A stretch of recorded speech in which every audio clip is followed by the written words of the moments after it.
Good morning student. Today we start our exercise 3.2 question number first. In a parallelogram PQRS complete each statement. Here is parallelogram. Look at here and whose name is P, Q, R and S.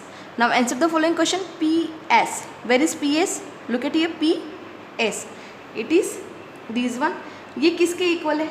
As we know इसका opposite side देखो ये इसके equal होगा. That means QR के. So write down here QR. Now question number second.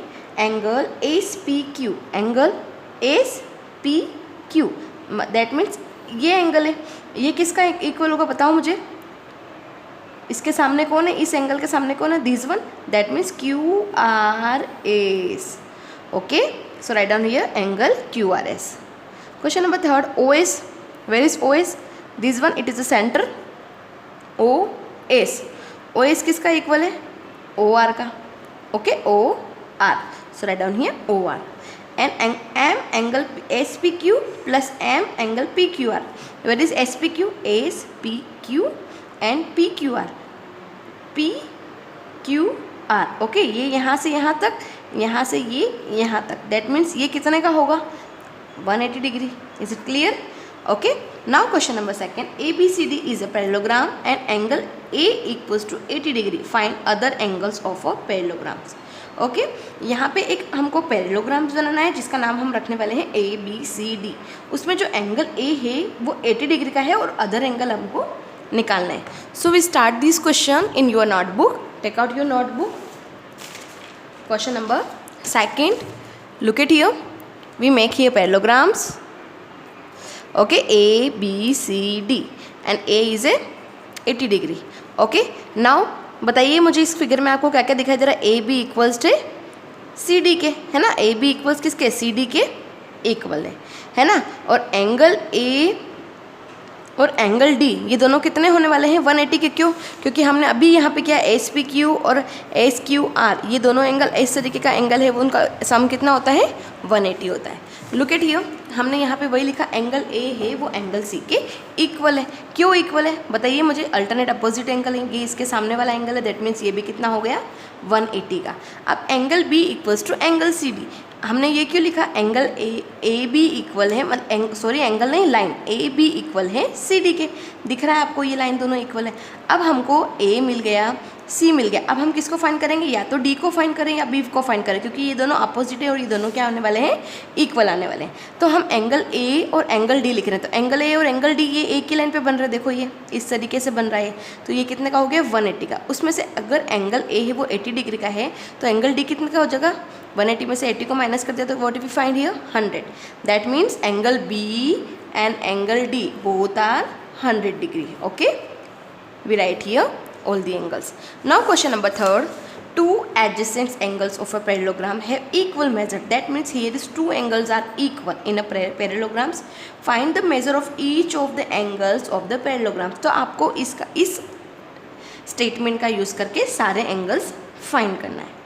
Okay. Is it clear? अभी वापस से आपके दिमाग में आ जाना चाहिए पैरेललोग्राम्स की बात हो रही है. दैट मीन्स इसी तरीके का फिगर होगा और उसमें जो दो एंगल्स हैं वो क्या होंगे? इक्वल होंगे. ओके. तो यहाँ पे ये वाला इसके इक्वल है, ये वाला इस पे इक्वल है. तो दोनों ही यहाँ पे इक्वल बताया कि ये वाला एंगल और ये वाला एंगल जो एडजेसेंट एंगल है. एडजेसेंट एंगल किसको कहते हैं? जो एक जिसमें एक आर्म कॉमन होती है ना. एक आर्म जैसे कि पी एस आर बोलो या एस आर पी बोलो, दोनों में एस आर क्या है? कॉमन है. That is called adjacent angles. Okay. तो हमको उसमें दो एडजेसेंट एंगल दे रखे हैं, ये वाले ये दोनों क्या है? इक्वल है. तो हम क्या करेंगे? लेट करने वाले हैं. इक्वल है तो let one angle equals to कितना मान लिया हमने? एक्स. और x plus x adjacent angles का सम कितना होता है? 180 डिग्री. एक्स और एक्स को प्लस किया तो कितना हो गया? 2x. और 2 here is in the multiply. So हमने इसको डिवाइड में भेजा तो 2 से 180 काटा. That means 90. That means each angle of a parallelogram is 90 degree. Now question number 4. In a parallelogram PQRS, angle P equals to 2x plus 10 degree and angle Q equals to 3x plus 20 degree. Find the value of x. Okay. यहाँ पे आपको terms दे रखे हैं कि angle P की value कितनी है, angle Q की वैल्यू कितनी है और आपको इसमें जो x है वो निकालना है. अगेन इट इज़ PQRS में ये एडजेसेंट एंगल्स हैं. दैट मीन इनका सम कितना आने वाला है? 180. So write down in the equation form. 2x plus 10 and 3x plus 20 equals to कितना हो जाएगा 120। 2x और 3x मिलके कितना हो गया 5x और 10 प्लस 20 कितना हो गया 30 इक्वल्स टू 180 का 180। 30 को हमने इधर से इधर भेज दिया, 180 में से 30 माइनस किया तो 150। Here is 5x that is in the multiply, so we send it to divide. 5 के डबल से 15 कट किया दैट मीन्स 150 कट किया दैट मीन्स क्या आया यहाँ पे x की वैल्यू कितनी आई 30। Is it clear? Now question number next. What is the question number next? Question number 5. In the figure, HOPE is a parallelogram. HOPE. It is a parallelogram. Find the angle. Find the angle measures of x, y, z. तो आपको x, y और z का angles निकालना है. Look at here, ये question मैंने यहीं पे सोल्व किया है, आपको इसको एज इट इज़ नोटबुक में भी नोट डाउन करना है. एंगल x देखो ये इसका अपोजिट है, एंगल O का अपोजिट कौन है एंगल E. दैट मीन्स अगर ये 1 का है तो ये भी कितने का हो जाएगा 1 का. That means angle x 1 equals to कितना हो गया x इक्वल्स टू कितना हो गया 1. क्यों? क्योंकि ये O का अपोजिट है, opposite angle of parallelogram. Okay, ये पैरेललोग्राम्स लिखा हुआ है. अब क्या होगा एंगल y इक्वल्स टू 40 हो गया. क्यों? क्योंकि देखो एंगल h है वो कितने का है 40 का है ना. h का ये हाफ पार्ट है वो 40 का है, तो ये इसके सामने वाला ये भी अल्टरनेट अपोजिट एंगल है, तो ये भी कितने का हो जाएगा 40 का. Is it clear? है ना. अब y plus z equals to ये y और ये z ये दोनों इक्वल्स टू कितना हो जाएगा 70. क्यों? क्योंकि ये एक्सट्रीड एंगल्स ऑफ पैरेललोग्राम्स की प्रॉपर्टी हमने यहाँ पे यूज़ की, तो ये कितने का हो गया 70 का हो गया. नाउ z निकालने के लिए हम ये पूरा 70 का है, तो अगर हमको इसमें से z निकालना तो हम क्या करेंगे 70 में से 40 को माइनस कर देते हैं. So we find here 30 and it is the value of z. Okay, अब एंगल x इक्वल्स टू क्या होगा 180 माइनस 70. देखो ये पूरा 70 का है ना, तो अभी ये दोनों एंगल्स जो एडजेसेंट एंगल्स हैं वो 180 के होते हैं, उनका सम 180 आता है. अगर ये 70 आया तो ये कितने का हो जाएगा 180 में से 70 माइनस क्या that means 110. Is it clear? Okay, now write down this question into your notebook. Question number 6. The given figure is a kite. Look at here. It is the shape of kite TEAM, whose name is TEAM.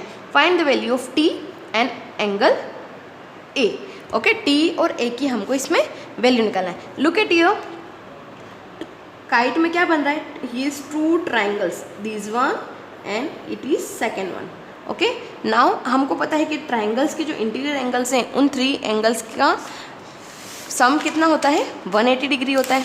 Okay, so start the question. Look at here in a kite team TM equals to MA. Okay, TM है वो MA के equal है. Look at here TM और MA both are equals line. अब उसमें अगर ये दोनों लाइन्स इक्वल है तो इसके जो बनने वाले एंगल्स है वो भी क्या होंगे इक्वल. MTA इक्वल्स किसका होगा MAT का, है ना. Look at here MTA equals to MAT. Okay, हमने यहाँ पे इसी तरह लिखे थे MTA और MAT इक्वल्स टू हमने कितना मान लिया x, क्योंकि ये दोनों इक्वल आने वाले हैं हमको पता है, तो हमने इसको x मान लिया. तो देखो ये हमने x मान लिया इधर वाला, तो ये भी कितना होगा x इक्वल्स होगा. तो अब हम क्या इक्वेशन बन गई हमारी x प्लस 88 इक्वल्स टू कितना हो जाएगा 180 डिग्री, है ना. क्योंकि 3 एंगल्स की वैल्यू सम कितना होता है 180 डिग्री होता है. x और x को प्लस किया तो 2x और 88 को इधर से इधर भेज दिया तो 180 में से 88 माइनस हुआ तो वी गेट हियर 92. 2x से 2 मल्टीप्लाई में इधर भेजा हमने डिवाइड में 2 के टेबल में 92 कितने टाइम्स आते हैं 46 बार. दैट मीन्स हियर x की वैल्यू कितनी आई 46. दैट मीन्स ये दोनों एंगल्स कितने के हो गए 46 हो गए. एज इट इज मेथड से हम नीचे वाले एंगल्स को निकालेंगे. ठीक है, अब इसमें देखो कौन किसका इक्वल है EA इक्वल है ET के. दैट मीन्स क्या होगा AET और TEA जो भी एंगल बनेंगे है ना AET और EAT. ओके, ये दोनों एंगल्स भी क्या आएंगे इक्वल आएंगे. एज इट इज़ हमने लिख दिया देखो यहाँ ET इक्वल्स टू EA और ATE इक्वल्स टू EAT. और यहाँ पे हमने x लिया था तो हम यहाँ पे क्या ले रहे हैं y. ओके, ये दोनों इक्वल आएंगे. दैट मीन्स y प्लस ये क्या हो गया ये y हो गया ये y हो गया ये 72 डिग्री है. एज इट इज़ 180 डिग्री आ गया. y प्लस वाई 2y हो गया. इस 72 को इधर भेज दिया 180 में से 72 माइनस किया we get here 108 and then divide by 2 we get here 54. That means ATE और EAT एंगल्स कितने के हो गए 54 के. ये भी 54 का हो गया ये भी 54 का हो गया. ओके, अब देखो एंगल T जो है उस पर ऊपर वाला इतना सा एंगल है ये 46 का बन रहा है और नीचे वाला एंगल है वो 54 का बन रहा है. एज इट इज यहाँ पे ये 46 का बन रहा है ये 54 का बन रहा है. अगर हमको एंगल T निकालना दैट मीन्स हमको इन दोनों को क्या कर देना पड़ेगा plus. Okay, look at here 46 plus 54 100 and 46 plus 54 we get again 100. Okay, now question number 7. Question number 7. In a rectangle PAIR, find ARI, RMI and PMA. Okay, rectangle में आपको ये तीनों एंगल्स की वैल्यूज निकालनी है. Okay, look at here. Where is ARI?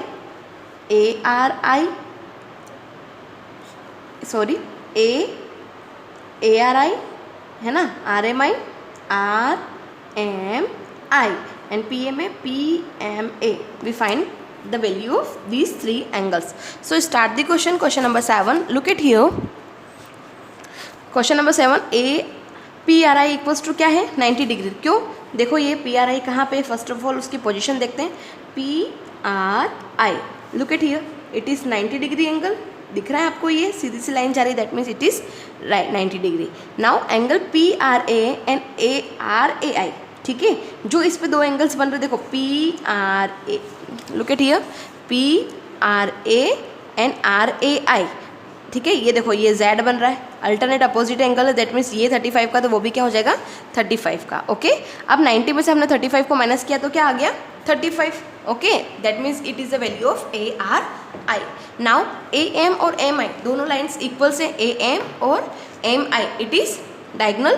ठीक है, ये इसके डायगोनल्स है. बीच में जो लाइन्स बन रही है AM इक्वल्स टू कितनी आ जाएगी? MI. ओके, तो अगर ये MAI है वो 35 का है, तो MIA भी कितना हो जाएगा? 35. ओके, तो एंगल दोनों को मिला देंगे तो हम उसकी किसकी वैल्यू हो जाएगी? RMI की. So we get here 70. ठीक है, by using extended angle property. Is it clear? Now question number 8. One of the diagonal of the rhombus and its sides are equal. Find the angle of the rhombus. एक diagonal जो हमने rhombus के अंदर खींचा है, ठीक है, it is called diagonal, जो बीच में लाइन होती है, वो और रोम्बस की जो साइड्स है वो इक्वल है. तो आप उसके एंगल्स फाइंड कीजिए. तो अकॉर्डिंग टू क्वेश्चन हमने सबसे पहले क्या बना लिया? इसका डायग्राम बना लिया. Look at here. और ये डायग्राम रहा, इसका डायगोनल को और उसकी साइड को हमने इक्वल बना दिया. ठीक है, now write down the language. All side of the rhombus are equal. But कभी रोम्बस की साइड से इक्वल होती, बट यहाँ पे क्या है? AC है वो AD के इक्वल से. ओके, जो क्वेश्चन में दिया हुआ है. द नाउ ADC के इक्वल, ये ADC क्या बन गया? इक्विलेटरल ट्रायंगल बन गया. तो उसका हर एंगल कितने का? इक्विलेटरल ट्रायंगल का हर एंगल कितने का होता है? 60 डिग्री का. दैट मीन्स ये तीनों कितने कितने के हो गए? 60 डिग्री के. इसी की हेल्प से हम अगले एंगल्स निकालने वाले हैं. Angle BAC, angle BCA and ABC. That means this one BAC, BCA and ABC. Okay, both are कितने के हो जाएंगे? 60 डिग्री, है ना. तो एंगल A कितने का हो गया? देखो एंगल A ये इतना सा 60 का है, इतना सा 60 का है, और ये भी 60 का है. दैट मीन्स 60 + 60 कितना हो गया? 120. एंगल B सिंगल है, ये भी 60 का हो गया. और एंगल C पे भी देखो, यहाँ पे इतना 60 हो रहा है और ये भी 60 आ रहा है. मतलब 60 + 60 कितना हो जाएगा? 120. और एंगल D भी एज इट इज़ अकेला है. That means it is 60. Is it clear? Now question number 9. In a given figure ABCD is a rhombus, then find the value of x minus y. Okay, again it is a rhombus. ठीक है, तो हमने angle COB और angle x कितना हो गया? 90 degree. क्यों बताइए मुझे. Where is COB? COB this one, है ना. और ये x है. दैट मीन्स ये दोनों कितने के? देखो ये कितने का बन रहा है एंगल, है ना. जो बीच में डायगोनल में से जब जहाँ पे दोनों डायगोनल कट होते हैं वहाँ पे 90 डिग्री का एंगल बनता है. सो इट इज़ 90 डिग्री, है ना. तो एंगल DCA एंड CAB. देखो DCA एंड ACB ये दोनों अपोजिट हो गए, है ना. Z बन रहा है, अल्टरनेट अपोजिट हो गए. ये 35 का, तो ये भी कितने का हो गया? 35 का. Okay, that means it is alternate angle, है ना. अब क्या निकालना है हमको? x की वैल्यू निकालते हैं. अब x = y + DCA, है ना. तो x की वैल्यू, तो x = y + DCA हमने यहाँ पे क्यों निकाला? ताकि हम y की वैल्यू निकाल सकें. x की वैल्यू ऑलरेडी हमको पता है 90 डिग्री, और DCA भी हमको पता है कि 35 डिग्री. 90 - 35 क्या? What we get? ये 55. अब now question ask x minus y. x में से y को माइनस करना है. What is the value of x? 90 degree. And what is the value of y? 55 degree. 90 - 55 we get here 35. Okay, and complete this question into your notebook. Thank you.